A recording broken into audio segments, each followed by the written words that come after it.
Pawan, so అమరావతిని ఎంతో అద్భుతంగా తీర్చిదిద్ది సో రాజధానిగా చేయాలి అని చెప్పేసి చంద్రబాబు నాయుడు కలగన్నారు. సో దీనికి సంబంధించి తర్వాత వైసీపీ ప్రభుత్వం అధికారంలోకి వచ్చిన తర్వాత అంటే వాళ్ళు ఏదైతే మంత్రులు కమెంట్ చేశారో అది ఒక ఎడారి, మనుషులు జీవించలేదు, అది ఒక జంగిల్ అని చెప్పేసి ఇలా కమెంట్ చేస్తూ వచ్చారు. సేమ్ యాజ్ ఇట్ ఈజ్ అదే విధంగా ఎవరు ఉండలేని పరిస్థితికి తీసుకొచ్చారు. సో ఇప్పుడు మళ్ళీ టీడీపీ అధికారంలోకి వచ్చిన తర్వాత మొత్తం ఎక్కడికక్కడ ప్రక్షాళన అయితే మొదలు పెడుతుంది.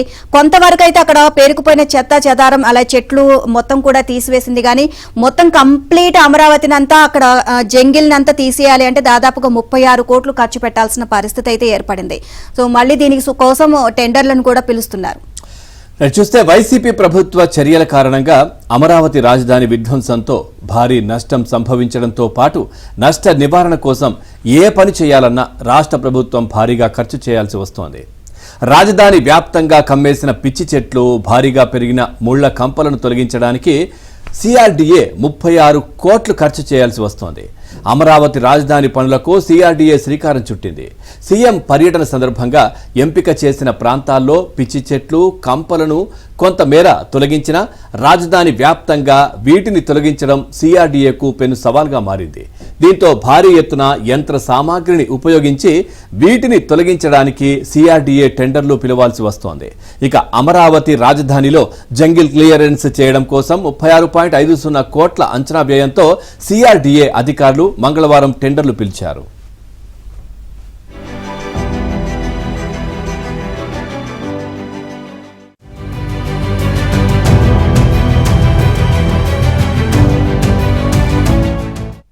నిన్న మధ్యాహ్నం 1:30 నుంచి బిడ్ డాక్యుమెంట్ ను ఈ ప్రొక్యూర్మెంట్ పోర్టల్ నుంచి డౌన్లోడ్ చేసుకునే అవకాశాన్ని కల్పించారు.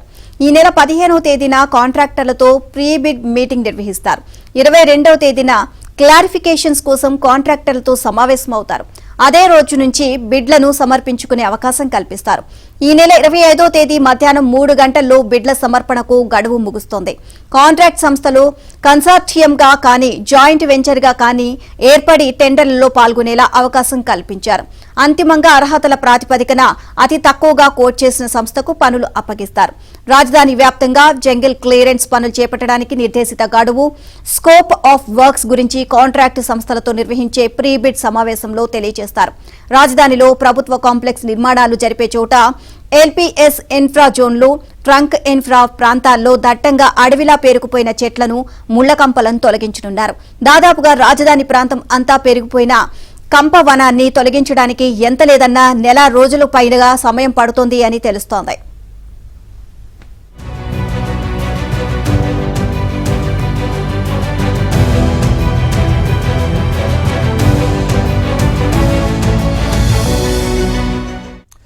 వైసీపీ హయాంలో ప్రభుత్వ పెద్దలు ఉన్నతాధికారులతో అంటకాగుతూ రాజధాని విధ్వంసానికి తమ వంతు తోడ్పాటు అందించిన అధికారులు మళ్లీ సిఆర్డీఏలో పాగా వేసేందుకు ప్రయత్నిస్తున్నారు. సిఆర్డీఏలో స్పెషల్ డిప్యూటీ కలెక్టర్గా తిరిగి రావడానికి గతంలో ఇక్కడ పనిచేసిన ఓ అధికారి లాబింగ్ చేస్తున్నారు. గతంలో స్పెషల్ డిప్యూటీ కలెక్టర్గా రాజధానికి చెందిన అన్ని వర్గాల రైతులను తీవ్ర నిర్లక్ష్యం చేశారు. వైసీపీ ప్రభుత్వం అమరావతి రాజధానిని విధ్వంసం చేసిన క్రమంలో స్థానికంగా భూములు త్యాగం చేసిన రైతులు అనేక సమస్యలు ఎదుర్కోవాల్సి వచ్చింది. రాజధాని నిర్మాణ పనులు ఎటూ లేవు. కనీసం తమ సమస్యలను పరిష్కరించాలని వచ్చే రైతులకు ఈ అధికారి చూపిన నరకం అంతా ఇంత కాదు. గత సిఆర్డీఏ కమిషనర్ వివేక్ యాదవ్ గత ప్రభుత్వం చెప్పినట్లు నడుచుకున్నారు. కమిషనర్ చెప్పిన ఆజ్ఞలను ఈ అధికారి జవదాటేవారు కాదు.